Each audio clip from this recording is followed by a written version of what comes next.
सुप्रभात बच्चों। आज हम निबंध के बारे में चर्चा करेंगे।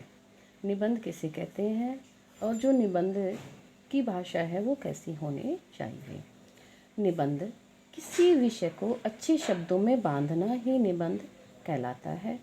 निबंध दो शब्दों से मिलकर बना है, नि उपसर्ग और बंध शब्द से, जिसका अर्थ है अच्छी तरह से बंधा हुआ। निबंध गद्य साहित्य की वह विधा है जिसमें लेखक या अन्य व्यक्ति किसी विषय के बारे में अपने विचारों को सुगठित रूप से व्यक्त करता है। निबंध के अंग।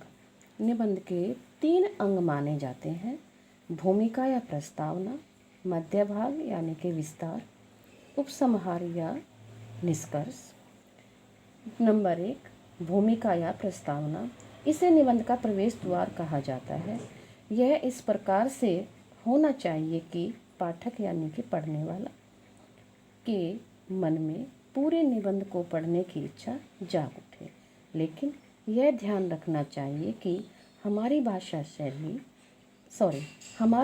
शैली सरल और आनंदपूर्ण हो। नंबर 2 है हमारा मध्य भाग यानी कि विस्तार। यह भाग भूमिका के पश्चात का भाग होता है। इस भाग में निबंध के जितने भी पक्ष होते हैं, यानी कि पक्ष का मतलब होता है जितने भी हमारे पॉइंट्स होते हैं वो सारे, जैसे प्रकार, लाभ, हानियाँ, विकास आदि, सभी का वर्णन हमें अच्छे शब्दों से करना चाहिए। इसमें भाषा मुहावरेदार हो तो अति सुंदर निबंध कहलाता है, लेकिन इसमें हमें ध्यान रखना चाहिए कि हमारी जो बात है वो उसको हम बार बार ना दोहराएं एक ही बात को।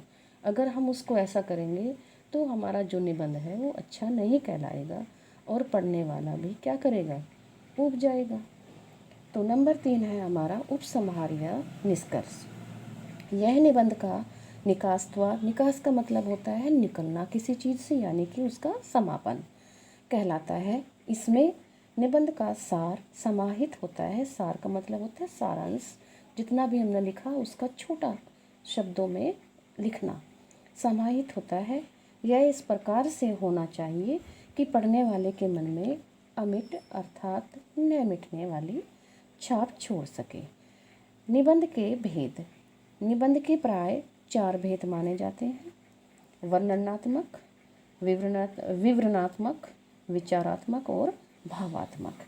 वर्णनात्मक जो निबंध है वो कौन सा होता है, उसकी भाषा शैली कैसी होती है, तो इसमें कल्पना और अनुभव को व्यक्त करने का अवसर होता है हमारे पास।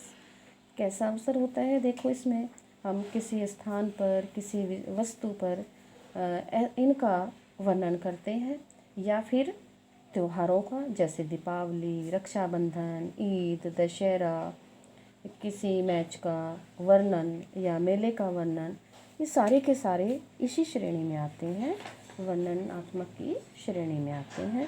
नंबर 2 है हमारा विवरणात्मक।